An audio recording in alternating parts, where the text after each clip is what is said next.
उत्तरकाशी के Harsil inter college में सामूहिक नकल का मामला आया सामने। दो पक्षों में 44 छात्राएं दे रहे थे परीक्षाएं। केंद्रीय व्यवस्थापक ने नकल के आरोपों से किया इनकार। बोर्ड परीक्षा में नकल के मामले में बीजेपी ने बोला हल्ला, कहा राज्य सरकार शिक्षा को लेकर गंभीर नहीं।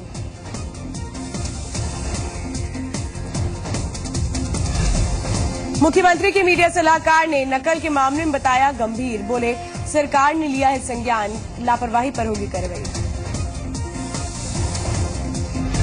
आपदा प्रबंधन और कैग की रिपोर्ट को लेकर तय वक्त में सरकार दाखिल करेगी जवाब। एक याचिका की सुनवाई के बाद अदालत ने मांगा जवाब।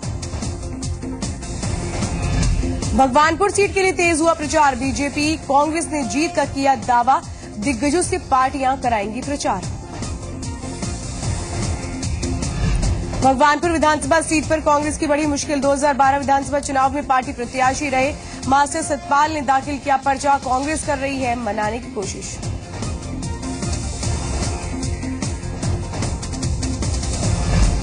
पूर्व मुख्यमंत्री रमेश पोखरियाल निशंक के प्रदेश सरकार पर बोला हमला, बोले उत्तरकाशी में बाढ़ सुरक्षा कार्यों की रफ्तार है काफी धीमी। चारधाम यात्रा मार्ग को भी बताया खस्ता हाल। उत्तराखंड में आयकर विभाग ने टैक्स की अदायगी नहीं करने पर की कार्रवाई। वन विभाग के खाते किए गए सीज।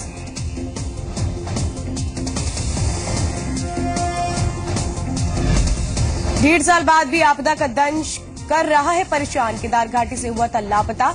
उत्तराखंड सरकार कर चुकी है मृत घोषित। बद्रीनाथ के कांग्रेस के विधायक राजेंद्र भंडारी ने किया पाणा गांव का दौरा। ग्रामीणों की सुनी समस्याएं। गांव में मूलभूत सुविधाओं का है भारी टोटा।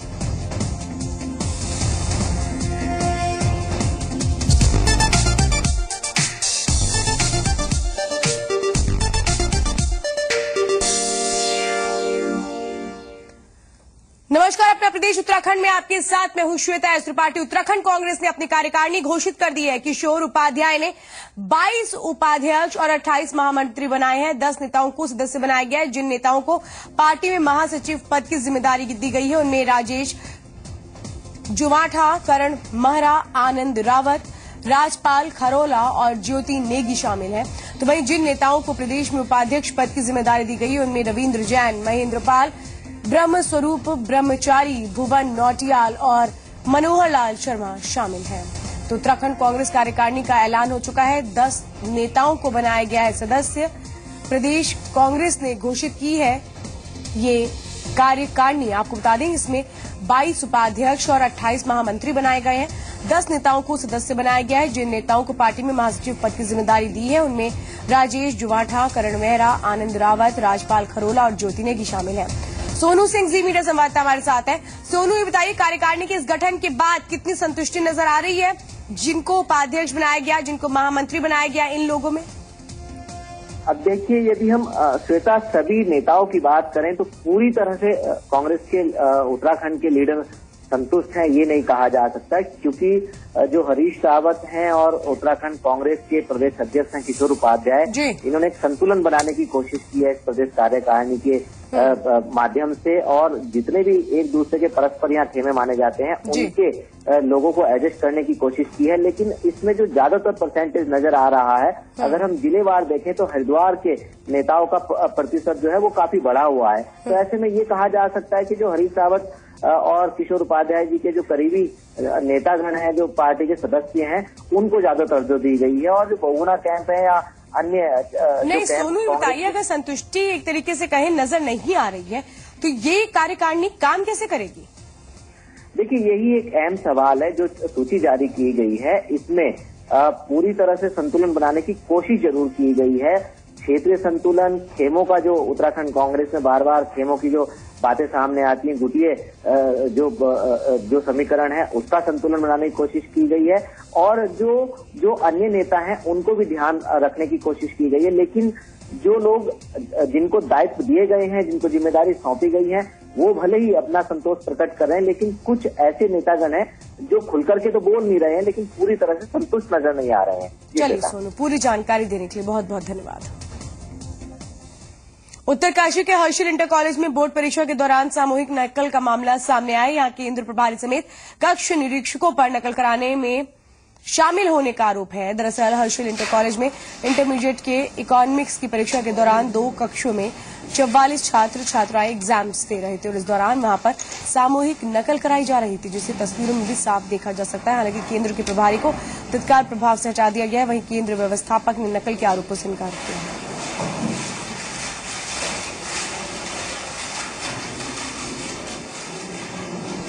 ये 44-44 आपके यहाँ खुले आम बड़े पैमाने पर नकल हो रही है, आप देखते नहीं? नहीं, ऐसा कुछ नहीं है सर। कोई नकल नहीं? नहीं, ऐसा कुछ नहीं। नकल विहीन परीक्षाएं? हाँ जी सर। दावा करते हैं? जी बिल्कुल सर करते। क्या दावा करते हो? हाँ जी बिल्कुल करते हैं। क्या कि नकल नहीं हो रही है? बिल्कुल नहीं। आप देख रहे हैं ना? हाँ जी देखे, सुबह सर्च भी करते हैं लोग, इसके बाद राउंड भी लगाते हैं। तो बोर्ड परीक्षा के दौरान नकल को लेकर बीजेपी ने सरकार पर हल्ला बोला है। बीजेपी के प्रदेश महामंत्री प्रकाश पंत के मुताबिक राज्य सरकार शिक्षा को लेकर गंभीर नहीं है। वर्तमान में ये मास कॉपिंग की शिकायत आने के बाद कोई प्रभावी कार्रवाई अभी तक न हो पाना, यह और भी ज्यादा दुर्भाग्यपूर्ण है और सरकार की वो असंवेदनशीलता को दर्शाता है जो शिक्षा के इस स्वरूप को, बदलते हुए स्वरूप को रोकने में सरकार नाकाम हो रही है। उधर मुख्यमंत्री के मीडिया सलाहकार सुरेंद्र कुमार ने भी नकल के मामले को काफी गंभीर बताया। उनके मुताबिक सरकार ने नकल के मामले में संज्ञान लिया और किसी भी स्तर की लापरवाही को सहन नहीं किया जाएगा। साथ ही सुरेंद्र कुमार ने कहा कि सरकार शिक्षा की गुणवत्ता बनाए रखने के लिए हर संभव कार्य कर रही है। जांच के उपरांत जो भी तथ्य आएंगे सामने, उस पर कार्रवाई की जाएगी, जो भी इसके लिए जिम्मेदार। शिक्षा के मानक और स्तर ये हमारा अंतर्राष्ट्रीय स्तर पर होना चाहिए, राष्ट्रीय स्तर पर होना चाहिए और उस दिशा में मुख्यमंत्री हरीश रावत जी तेजी से काम कर रहे हैं। उन्होंने ये कहने में कहीं गुरेज नहीं किया कि शिक्षा का स्तर हमारे यहाँ चिंता का विषय है। उस स्तर को ऊपर बढ़ाने के लिए जो भी संभव प्रयास होंगे वो किया जाएगा। आपदा के दौरान प्रबंधन और कैग की रिपोर्ट को लेकर नैनीताल हाईकोर्ट में तय वक्त पर सरकार अपना जवाब दाखिल करेगी। मुख्यमंत्री के मीडिया सलाहकार सुरेंद्र कुमार के मुताबिक सरकार विचार विमर्श के बाद अपना जवाब अदालत को दाखिल करेगी। आपको बता दें कि नैनीताल हाईकोर्ट ने मंगलवार को अपने एक अहम आदेश में आपदा प्रबंधन के मामले को लेकर राज्य सरकार से 6 सप्ताह में अपना पक्ष रखने को कहा था। दरअसल हाईकोर्ट में दाखिल एक याचिका में आरोप लगाया गया कि राज्य सरकार ने आपदा प्रबंधन के मामले में कैग की रिपोर्ट की अनदेखी की है और आपदा के दौरान लोगों की मदद के लिए जरूरी संसाधन मुहैया नहीं कराए गए। उच्च न्यायालय ने सरकार से जवाब मांगा है। सरकार निश्चित रूप से जो भी तथ्य उपलब्ध होंगे उसके पास वो माननीय उच्च न्यायालय के समक्ष रखेगी। हम उच्च न्यायालय के हर निर्णय का सम्मान करते हैं। जहां जहां इस तरह की अनियमितता कहीं पाई गई है, कई अधिकारियों को निलंबित भी किया गया है और इस संबंध में भी जीरो टॉलरेंस की अपनी जो सिद्धांत है उस पर सरकार काम कर रही है, उस पर आगे बढ़ रही है और जो भी माननीय उच्च न्यायालय ने सरकार से तथ्य चाहे होंगे पूरा पक्ष माननीय उच्च न्यायालय के समक्ष रखा जाएगा। उधर भगवानपुर सीट के लिए हो रहे उपचुनाव में जीत के लिए बीजेपी और कांग्रेस प्रचार तेज कर चुकी है। बीजेपी नेताओं के मुताबिक प्रदेश के सभी दिग्गज नेता पूरी ताकत के साथ चुनाव प्रचार में उतरेंगे और राज्य सरकार की नाकामी को जनता को बताएंगे। वहीं कांग्रेस का कहना है कि प्रदेश सरकार ने कई जनहितकारी कार्य किए हैं, लिहाजा जनता उन पर भरोसा जताएगी।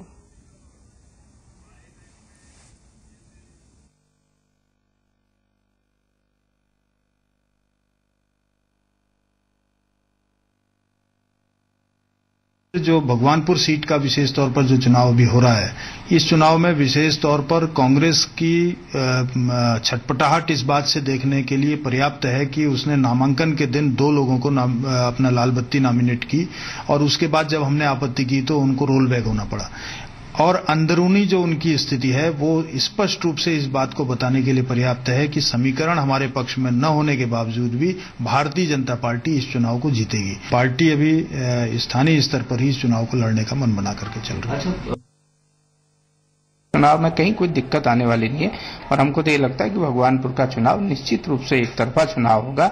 जिस तरीके से वहां ममता राकेश जी के प्रति सिंपैथी है और जो विकास के कार्य सुरेंद्र राकेश जी ने वहां पर किए हैं अपने कार्यकाल, जो लोग भी भागी हो रहे हैं उनको पूरा पार्टी में सम्मान दिया जाएगा, कोशिश की जाएगी उनको बनाने की, कहीं पर कोई दिक्कत ऐसी नहीं आएगी। अच्छा, कांग्रेस के हमारे वरिष्ठ नेतागण सारे के सारे चुनाव में रहेंगे और पूरी शिद्दत से चुनाव लड़ा जाएगा और पूरी गंभीरता से चुनाव लड़ा जाएगा। उसको चुनौती के रूप में स्वीकार करते हुए कांग्रेस इस चुनाव को लड़ेगी। हरिद्वार की भगवानपुर विधानसभा सीट पर हो रहे उपचुनाव को लेकर कांग्रेस मुश्किल में घिरती नजर आ रही है। दरअसल कांग्रेस ने उपचुनाव के लिए पूर्व मंत्री सुरेंद्र राकेश की पत्नी को टिकट दिया, जबकि विधानसभा चुनावों में कांग्रेस के उम्मीदवार रहे मास्टर सतपाल ने भी निर्दलीय पर्चा दाखिल किया, यानी मत विभाजन का खतरा कांग्रेस को उठाना पड़ेगा। हालांकि मुख्यमंत्री के मास्टर सतपाल को मनाने के लिए राज्य मंत्री का दर्जा दे दिया है। उधर प्रदेश कांग्रेस के अध्यक्ष किशोर उपाध्याय का कहना है कि मास्टर सतपाल को मना लिया जाएगा। हमने वो राज्य मंत्री पद लेने से इनकार कर दिया है। माननीय रावत जी को ये तय है कि चुनाव में इसका नुकसान हो जाएगा, लोग इसके लालच के रूप में, कुछ और भरपाई के रूप में से बात की। कल शाम तो हमने पर्चा दाखिल किया, उसके बाद सीएम साहब ने हमें देहरादून बुलाया, जौलीग्रांट एयरपोर्ट पर हमसे बात हुई और उन्होंने कहा कि आप रुकिएगा 3 बजे तक, कल को 3 बजे हम सैंपल भेजेंगे, जो पार्टी का प्रतीक चिन्ह है उसको भेजेंगे। तो मैं उसी समय 2 बजे करीब आया हूँ, तो मैं एक साइड निर्दलीय के रूप में दाखिल करने जा रहा हूँ। पार्टी ने आपको चीट किया? हाँ, शायद मेरे साथ छल हुआ, ऐसा मुझे लगता है। उसका मतलब ये नहीं है कोई सत्यपाल जी कोई कम उनका उस हिसाब से कांग्रेस में या उम्मीदवारी के हिसाब से कोई कम वजन था, लेकिन जो अंततः सारी चीजों को ध्यान में रख करके निर्णय लेना होता है, इसलिए उन्होंने भी अपना पर्चा जो है वो दाखिल किया और मुझे पूरा विश्वास है वो हमारे पुराने साथी वो ममता जी की पूरी मदद करेंगे। होता है, कोई बात नहीं है, वो हमारे साथी हैं, हमारे माननीय जिलाध्यक्ष जी, और हम सब मिल करके उसका कोई रास्ता निकालें। उत्तरकाशी में बीजेपी के वरिष्ठ नेता और पूर्व मुख्यमंत्री रमेश पोखरियाल निशंक ने प्रदेश सरकार पर हल्ला बोला है। उन्होंने आरोप लगाते हुए कहा कि उत्तरकाशी में बाढ़ सुरक्षा कार्यों की रफ्तार काफी धीमी है। वहीं उन्होंने आरोप लगाते हुए कहा कि चारधाम यात्रा खस्ता हाल पड़ी और सरकार मूकदर्शक बनी है। समयबद्ध तरीके से करना ही करना चाहिए। काम नहीं होता तो आगे और बढ़ता चला जाता है। जो नदियां उस समय यदि उसको थोड़ा सामने का वो काम हो गया होता तो उत्तरकाशी काफी कुछ बच सकता। कोई क्षेत्र ऐसा नहीं है जहां ये कह सके लोग बहुत खुश हैं, चाहे वो आबकारी नीति हो, चाहे खनन नीति हो, हर नीति में ऐसे चौराहे पर खड़ी करके कर दिया, तमाशा और नीलामी जैसा कर दिया, ऐसी स्थिति कर दी, वो अच्छा नहीं है। उत्तराखंड में आयकर विभाग ने टैक्स की अदायगी नहीं करने पर वन विभाग के खाते सीज कर दिए। दरअसल राज्य निर्माण के बाद यूपी को 178 करोड़ की धनराशि उत्तराखंड को देनी थी, जो अब तक राज्य को नहीं मिली है और अब ये धनराशि ब्याज के साथ बढ़कर 500 करोड़ रुपए हो चुकी है और इसी धनराशि पर इनकम टैक्स वन विभाग से 55 करोड़ का टैक्स मांगा जा रहा है। और उधर वन मंत्री का कहना है कि जो धनराशि उन्हें मिली ही नहीं है उस पर टैक्स कैसा। उधर आयकर विभाग की इस कार्रवाई से कर्मचारी चिंतित है, क्योंकि उन्हें अपना वेतन रुकने का डर सता रहा है। वन निगम को कोई अब डायरेक्टली कोई पैसा नहीं देना है, क्योंकि वो उत्तर प्रदेश ने जो पैसा देना था और उत्तर प्रदेश सरकार भी उसमें एडमिट कर चुकी है अपने एफिडेविट्स में। तो मैं समझता हूं कि ये क्योंकि एक विभागीय एक ऐसा मामला है कि जिसमें विभाग अपनी अपनी कार्रवाई करते हैं, लेकिन मैंने उनको बहुत सख्ताई से निर्देशित किया है कि इसमें जो भी हमारी पैरोकारी है वो ठीक होनी चाहिए और जो हमारे अधिवक्ता हैं वो न्यायालय में हमारा जो पक्ष है उसको बहुत तरीके से और सबल तरीके से रखें, जिससे न्यायालय में सब वस्तुस्थिति ठीक से रखी जा सके। फाइट कर रहे हैं कि ये हमारी लायबिलिटी नहीं है और उसको हमसे नहीं रियलाइज होना चाहिए। केदार घाटी में आई आपदा को करीब 1.5 साल होने को है, लेकिन अब भी कई परिवार ऐसे हैं जो इस आपदा का दंश झेल रहे हैं। करीब 1.5 साल से केदार घाटी से लापता एक शख्स मिला है जो विक्षिप्त हालत में था। दरअसल चमोली का रहने वाला पुष्कर सिंह केदारनाथ गया था, जहां से वो लापता हो गया। परिजनों ने उसकी गुमशुदगी की रिपोर्ट दर्ज करवाई, जिसके बाद राज्य सरकार ने उसे मृत घोषित कर दिया। लेकिन अब जब पुष्कर सिंह परिजनों को मिला है तो वो पहले जैसा कतई नहीं रहा, बल्कि मानसिक रूप से अस्वस्थ है। उधर पुलिस का कहना है कि टीम आपदा प्रभावितों को ढूंढने में लगाई गई है, जो जल्द ही अपनी रिपोर्ट सौंपेगी। जितनी भी सूचनाएं आ रही हैं उनको वेरीफाई किया जा रहा है और ज्यादातर लोग जो है वो आपदा से अनरिलेटेड निकल रहे हैं, लेकिन जैसे जो सूचना आएगी उसे वेरीफाई किया जाएगा। रिकॉर्ड हमारे पास है। बद्रीनाथ विधायक राजेंद्र भंडारी ने चमोली के पाड़ा गांव का दौरा किया और ग्रामीणों की समस्याएं सुनी। विधायक ने ग्रामीणों को भरोसा दिया है कि उनकी समस्याओं का समाधान जल्द से जल्द किया जाएगा। ग्रामीणों की माने तो गांव में मूलभूत सुविधाओं का अभाव है और पानी, बिजली और सड़क की भारी समस्या है। आपको बता दें कि चमोली में कई गांव ऐसे हैं जहां आज भी मूलभूत सुविधाएं गांव तक नहीं पहुंच पाई। ना तो सड़कें हैं, ना तो बिजली टावर है, ना तो वो हॉस्पिटल है और ना तो पानी है। सारी चीजें की हमारे यहाँ पे वो है। हमको सब चीज की उम्मीद है, हमारा विधायक देगा, हमको आशा लगी है हमारी जनता के लिए। सड़क का काम शुरू है पर बहुत शिकायतें उसमें ठेकेदार ने बड़ा धोखा जनता के साथ किया है। हम उसको फाइनल कर दिया, उस पर पेनाल्टी डाल दी है। हम नया टेंडर लगा दिया है। बहुत जल्दी हम निविदा के अनुसार नए ठेकेदार से काम कराएंगे और हम समझते हैं कि जल्दी से जल्दी गाँव वालों को हम मोटर मार्ग की सुविधा देंगे। टिहरी में मुख्यमंत्री हरीश रावत ने 39 करोड़ की योजनाओं का शिलान्यास किया। साथ ही उन्होंने भरोसा दिया है कि 2017 तक दोबारा चांटी पुल का निर्माण करा लिया जाएगा। इस पुल के निर्माण से प्रतापनगर की दूरी कम हो जाएगी। मैंने स्टेडियम चाहे कितनी धनराशि लगे, डोगरा चांटी का पुल 2017 तक हमने 20,000 पदों को भर रहे हैं। इसीलिए हमने अधीनस्थ सेवा चयन आयोग का भी गठन कर दिया है, मेडिकल सेवा बोर्ड का भी गठन कर दिया है, जैसे फार्मेसिस्ट इत्यादि भर्ती हो सके। हम सब चीजें अपने अपने तरीके से उनको जल्दी कर रहे हैं, प्रक्रिया को गतिमान कर रहे हैं। लेकिन आप जानते हैं कि सरकारी नियम कानून के तहत ही ये भर्तियां होंगी। भगवानपुर सीट मुझे उम्मीद है कि बहुत अच्छा है।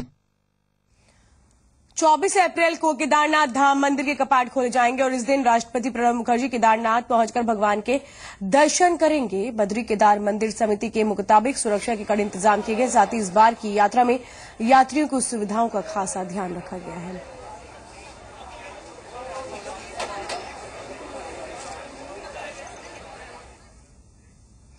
उधर केदारनाथ धाम के कपाट खोलने को लेकर रुद्रप्रयाग जिला प्रशासन भी सतर्क हो गया है। 24 मार्च को राष्ट्रपति प्रणब मुखर्जी के पहुंचने की खबर के बाद सुरक्षा को लेकर प्रबंध किए गए हैं।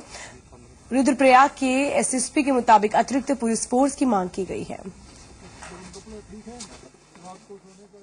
माननीय महामहिम जो है सर्वोच्च सुरक्षा व्यवस्था इनके लिए की जाएगी और अभी इस 1 महीना कार्यक्रम को बचा हुआ है, लेकिन फिर भी हमने स्थानीय जो होटल लॉज हैं, मजदूर हैं, कई तरीके के जो लोग आवागमन कर रहे हैं, संदिग्ध लोगों का वेरिफिकेशन वगैरह के लिए ड्राइव बता दी है।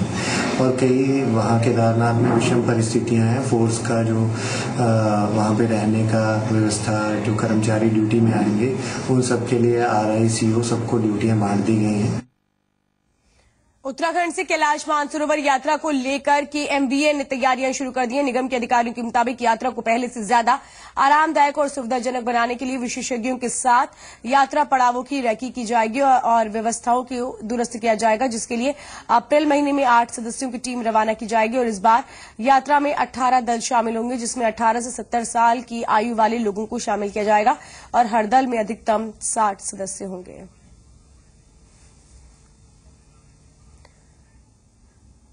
पिथौरागढ़ में लोगों ने शमशान घाट की जमीन पर किए जा रहे अतिक्रमण को लेकर विरोध जताया। लोगों का आरोप है कि उन्हें चंद्रभागा नदी के किनारे शवों का दाह संस्कार किए जाने से रोका जा रहा है। लोगों का कहना है कि चंद्रभागा के किनारे की जमीन काफी महत्वपूर्ण है और महंगी है, लिहाजा माफिया की नजर इस जमीन पर टिकी है। उनके मुताबिक भूमाफिया के इशारे पर उन्हें नदी किनारे शवदाह करने से रोका जा रहा है।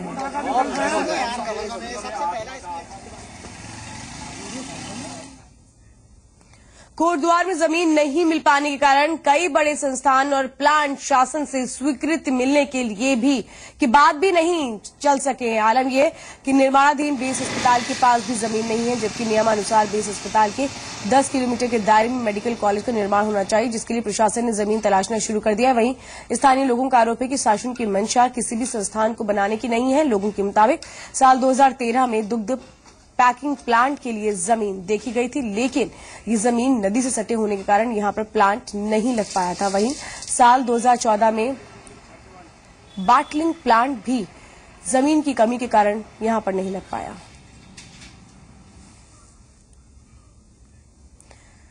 देवप्रयाग के चंद्र बदनी में इन दिनों नवरात्र मेला लगा हुआ है। इस मेले में क्षेत्रीय विधायक और शिक्षा मंत्री प्रसाद नैथानी ने भी शिरकत की और इस मौके पर उन्होंने कहा चंद्र बदनी को रोपवे से जोड़कर इस क्षेत्र को विकसित किया जाएगा, जिससे इलाके में पर्यटन गतिविधियां बढ़ेंगी और पलायन रुकेगा। आपको बता दें कि बीते 5 दिनों में कई राजनीतिक दलों के नेताओं ने इस मेले में शिरकत की है।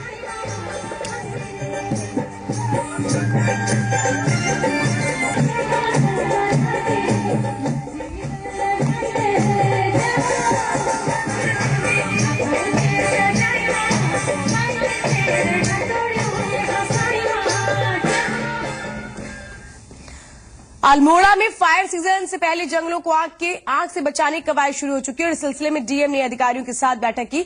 डीएम के मुताबिक जिले को 6 सेक्टर्स में बांटा गया और 118 क्रू स्टेशन बनाए गए। इन स्टेशनों में कर्मचारियों की नियुक्ति कर दी गई है। वहीं डीएफओ के मुताबिक सभी गांवों में भी समितियां बनाई जा रही हैं ताकि जंगलों में लगने वाली आग को काबू किया जा सके।